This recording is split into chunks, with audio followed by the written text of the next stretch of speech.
नमस्कार, मैं आरडी भारती और आप देख रहे हैं बिहारी सुल्तान। बिहार की राजनीति में एक नया ट्रेंड शुरू हो गया।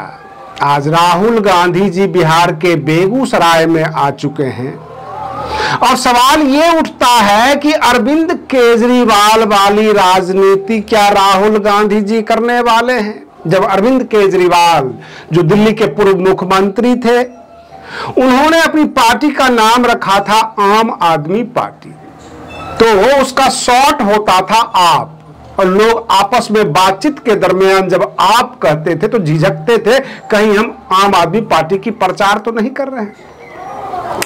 अगर आप हमारे चैनल पर नए हैं तो चैनल को जरूर सब्सक्राइब कर लीजिए। वीडियो अच्छा लगे तो इसे लाइक कर दीजिए, शेयर कर दीजिए। बिल्कुल नीचे काले में लिखा हुआ है सब्सक्राइब, उंगली दबा देंगे, सब्सक्राइब हो जाएगा, 1 रुपए का खर्चा नहीं आएगा और मेरे चैनल के लिए बहुत बड़ा उपकार हो जाएगा। हम तमाम दर्शकों से आग्रह कर रहे हैं। और राहुल गांधी जी ने एक सेट फॉर्मूला तैयार किया है जिससे भारत की राजनीति में एक और बहुत बड़ी समस्या आने वाली है।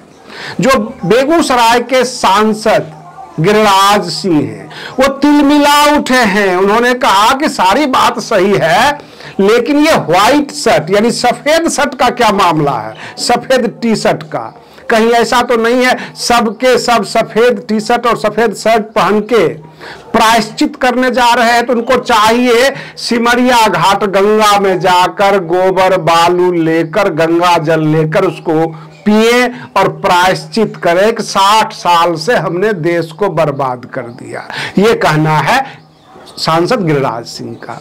गिरिराज सिंह कुछ ज्यादा ही आतंकित हो रहे हैं। उसका कारण यह है कि देश की राजनीति में जितने भी नेता हुए, राजनीति से जिन्होंने संबंध रखा, सब सफेद रंग का कुर्ता पजामा पहनते हैं। और राहुल गांधी जी ने सफेद टी शर्ट सफेद शर्ट की बात कर दिया।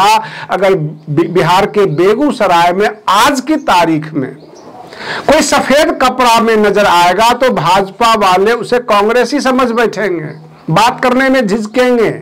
और देश में सफेद कपड़ा पहनने वालों की तादाद कम है, थोड़ी ही। सबसे बड़ी बात यह है कि सफेद कपड़ा पहनने का मतलब है कांग्रेसी बन जाना। इस देश में रंगों की राजनीति होती है। लोग भगवा पहन के अपने आप को कहते हैं मैं भाजपा का हूं।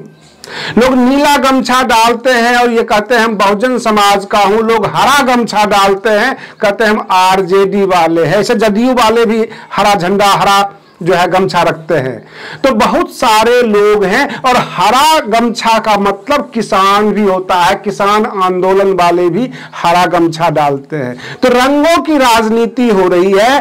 कांग्रेस ने ये सफेद शर्ट सफेद टी शर्ट का आह्वान करके एक खलबली पैदा किया है। भाजपा कंफ्यूज हो जाएगी। आम जनता भी कोई सफेद टी शर्ट अथवा सफेद शर्ट में अपने काम के लिए भी निकल रहा होगा तो लोग उसे कांग्रेसी समझेंगे। और लोग समझें या न समझें, भाजपा वाले उससे कंफ्यूज रहेंगे, उसे कांग्रेसी समझेंगे। तो राहुल गांधी जी ने बिहार की राजनीति में बहुत बड़ा कंफ्यूजन पैदा कर दिया है। ये सफेद टी शर्ट की मांग करके, लोगों से अपील करके कि आप सफेद टी शर्ट में आइए। अब रही बात ये, बिहार की राजनीति में कांग्रेस की बढ़ती कदम। डॉक्टर कन्हैया कुमार अपने भाषणों में किसान, युवा, इन तमाम लोगों का आह्वान करते हैं और साफ साफ कहते हैं पलायन रोको नौकरी दो की जो ये पदयात्रा है, किसी को विधायक बनाने के लिए नहीं, किसी को सांसद बनाने के लिए नहीं, किसी को मुख्यमंत्री बनाने के लिए नहीं, किसी को प्रधानमंत्री बनाने के लिए नहीं। हम अपनी मांग रख रहे हैं। हम आपसे पूछते हैं, डीएम का बेटा डीएम बनना चाहता है, पीएम का बेटा पीएम बनना चाहता है, सीएम का बेटा सीएम बनना चाहता है, फिर किसान का बेटा किसान क्यों नहीं बनना चाहता है? आखिर किसान वाला जो काम है, जो खेतों का काम है, उसमें क्या दिक्कत है, क्या परेशानी है? वह परेशानी किसान भाई सरकार तक पहुंचाए और सरकार उन समस्याओं को दूर करे। हर कोई अपने पारिवारिक प्रोफेशन को अपनाना चाहता है। और रही बात ये, किसान के उगाए हुए जो अनाज हैं वो जय शाह के पापा भी खाते हैं, यानी हमारे देश के गृह मंत्री अमित शाह जी। जो किसान उगाते हैं अनाज, डॉक्टर, इंजीनियर, प्रधानमंत्री, मुख्यमंत्री, नेता, विधायक सब खाना खाते हैं, ऐसा नहीं है वो टेबलेट पर जी रहे हैं। तो उगाने वाले मेहनत कश किसान के खिलाफ जो इतनी साजिशें होती है, किसानों को दाम नहीं मिलता, युवाओं को काम नहीं मिलता, और ये हमारा आंदोलन है। और इस तरह के बातों से आम जनता आकर्षित होती है, भीड़ बढ़ती जा रही है। राहुल गांधी जी का आना, इस भीड़ में शामिल होना, पदयात्रा में शामिल होना, ऐसे शेड्यूल के मुताबिक, रूटीन के मुताबिक अप्रैल माह में ये पदयात्रा खत्म हो जाएगी। बहुत तरह के कयास लग रहे हैं। सीएम चेहरा के लिए बहुत सारे कांग्रेसी कार्यकर्ता ये कहने लगे हैं कि जो डॉक्टर कन्हैया कुमार होंगे वो बेस्ट सीएम ऑफ बिहार होंगे, उनको सीएम फेस बनाया जाए। अब सवाल ये उठता है कि राजद भी तनाव में है। उधर कांग्रेसी नेता इमरान मसूद ने साफ साफ कह दिया कि गठबंधन चलाने की जिम्मेदारी केवल कांग्रेस को थोड़ी ही है, हमारे गठबंधन दल भी तो जो है अपना फर्ज निभाएं, आपको बता दें। अलग अलग के बयान आ रहे हैं, कहीं कहीं से इस तरह के भी बयान आ रहे हैं कि जो समाजवादी पार्टी है उत्तर प्रदेश में, वो महागठबंधन यानी कांग्रेस जो है इंडिया अलायंस से बाहर होने वाली है। कहीं से खबरें ये आती है कि बहुजन समाज पार्टी और कांग्रेस में गुपचुप बातें हो रही है। कांग्रेस ट्विटर हैंडल से कांग्रेसी नेता राहुल गांधी जी ये कह देते हैं, बहन मायावती जी के नाम से ऑफर कर देते हैं कि बसपा को आना चाहिए। अगर बहन मायावती जी के एक्स हैंडल से, ट्विटर से कुछ नॉर्मल सा ट्वीट आना शुरू हो जाता है, कुछ लीनिएंट कांग्रेस के मामले में ज्यादा कड़क नहीं होती है, तो बातों को आगे बढ़ाया जा सकता है और बसपा एक जिम्मेदार और एक ताकतवर साथी उत्तर प्रदेश में हो सकता है। यह कांग्रेस की तरफ से आवाज आ रही है। अगर कांग्रेस, बसपा और सपा तीनों उत्तर प्रदेश में साथ आ जाते हैं तो भाजपा का सुपरा साफ होना निश्चित है 2027 में। फिलहाल बिहार में कांग्रेस जो अपनी पद यात्रा से इतना दबाव बना देना चाहती है, अभी तक जो कांग्रेस के प्रदेश अध्यक्ष है राजेश राम, उनका भी स्टेटमेंट है कि हम महागठबंधन में चल रहे हैं और गठबंधन को मजबूत कर रहे हैं। आज बिहार के बेगूसराय से जो पदयात्रा शुरू होगी, जो शुरू हो चुकी है, राहुल गांधी जी, डॉक्टर कन्हैया कुमार और कांग्रेस के बहुत सारे नेता इस पदयात्रा में शामिल हुए हैं, आगे बढ़ रहे हैं, माहौल गर्म हो चुका है। राहुल गांधी जी का जो फेंका हुआ पासा था वो बिल्कुल सही जगह पे पड़ चुका है, सफेद ही सफेद। लेकिन आपको बता दें कि केवल भाजपा और जदयू ही सकते में नहीं है, नजरें गड़ाए हुए नहीं है, बौखलाहट में तरफ से जो है हर तरह से बयान आ रही है। लेकिन राजद भी नजरें गड़ाए हुए है, राजद भी ये देख रही है कि कांग्रेस और क्या क्या कर सकती है, कहीं कांग्रेस अकेले चुनाव लड़ने की तैयारी में तो नहीं है। और इसलिए पत्रकार बार बार भाग भाग कर जाते हैं, कांग्रेस के प्रदेश अध्यक्ष बाकी नेताओं से सवाल करते हैं।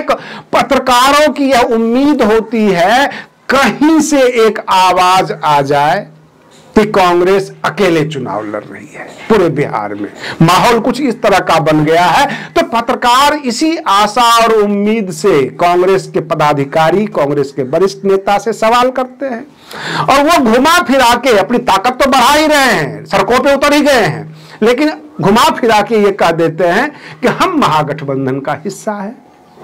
फिर एक तरफ से कोई नेता ये कह देता है कि गठबंधन चलाने की जिम्मेदारी अकेले थोड़ी ही हमको, हमारे ऊपर है, सबके ऊपर है। रही बात ये, राहुल गांधी जी राजद के नेता से भी मिलते हैं, सीपीआई के नेता से भी मिलते हैं, महागठबंधन के सभी दल के नेताओं से मिलते हैं और उधर डॉक्टर कन्हैया कुमार को छोड़ रखा है। युवाओं को माहौल बनाने के लिए। अब तो युवा, किसान, महिलाएं सबके सब सड़कों पर उतर रही हैं। ये कुछ दिन तक ही बेरोजगार युवाओं का पदयात्रा था, अब बिहार की जनता का पदयात्रा हो गया है। जन समस्याएं इकट्ठे की जा रही है कांग्रेसी कार्यकर्ताओं के द्वारा। और जाहिर सी बात है, इस देश के नेता प्रतिपक्ष पार्लियामेंट के श्री राहुल गांधी जी जिस पदयात्रा में शामिल हो जाए, वह केवल बेरोजगार युवा छात्रों का ही तो पदयात्रा नहीं हो सकता, ये तो क्लियर सी बात है। अब यह पदयात्रा बिहार की उन तमाम ठगी हुई जनता का पदयात्रा बन चुका है। जो जनता ठगी का शिकार है, जो जनता बेरोजगारी का शिकार है, बेकारी का शिकार है, जिन किसानों को दाम नहीं मिलता, जिन युवाओं को काम नहीं मिलता, वो तमाम इकट्ठा होकर इस पदयात्रा में शामिल हो गए। और राहुल गांधी जी ने उसके ऊपर एक तड़का लगा दिया कि सफेद शर्ट, सफेद टी शर्ट में आइए, चारों तरफ सफेद ही सफेद दिखेंगे। कहने का तात्पर्य है कि कांग्रेस को बिहार में इतना बड़ा दिखा देना है, इतना बड़ा दिखा देना है कि राजद अपने आप कह दे कि हम आपका छोटा भाई हैं, आप बड़े भाई हैं, आप राष्ट्रीय पार्टी हैं, आप लोकसभा में भी बहुत बड़े हैं, आप छात्र यूनियन में भी बहुत बड़े हैं, विधानसभा में 2020 में हमारे पास सीटें ज्यादा आई थी, इसलिए हमें इज्जतदार सीट दे दीजिए। यानी राजद अब कांग्रेस से सीटें मांगेगी, ऐसा माहौल बनाने में राहुल गांधी जी सक्षम होते नजर आ रहे हैं। और बिहार विधानसभा का जो चुनाव होगा, वह चुनाव करीब करीब एक तरफा होता नजर आ रहा है कि कांग्रेस गठबंधन के तरफ जनता मूव करेगी, क्योंकि चिराग पासवान, जदयू, ये सब के सब अल्पसंख्यक समुदाय के निशाने पे आ गए हैं। जब अल्पसंख्यक समुदाय के निशाने पर ये राजनीतिक दल आते हैं, तो उससे पहले जो बहुसंख्यक समाज है उसमें भी लिबरल्स हैं, वो उसमें भी जो संविधान को मानने वाले हैं, कहने का मतलब SC, ST, OBC, ये तमाम जो है खफा इस बात से रहते हैं किसी को आरक्षण का लाभ नहीं मिलता, किसी को हक अधिकार नहीं मिलता, बहुत सारे लोग बेकार होते हैं, पूरी देश भर में घूम घूम कर ठोकरे खाते हैं, मजदूर का पलायन होता है। डॉक्टर कन्हैया कुमार ये कहते हैं कि हमारी जन्मभूमि, हमारी कर्म भूमि क्यों नहीं हो सकती? हम बाहर जाते हैं, वहां का DM भी होता है बिहारी, वहां का मजदूर भी होता है बिहारी।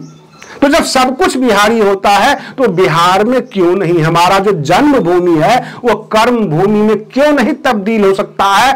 इस सत्ता से हम सवाल करेंगे और इन्हीं सवालों को लेकर बढ़ रहे हैं। राहुल गांधी जी जब जनता के बीच आते हैं, मैं आपको बता रहा हूं वक्फ बिल पास होने के बाद की स्थिति।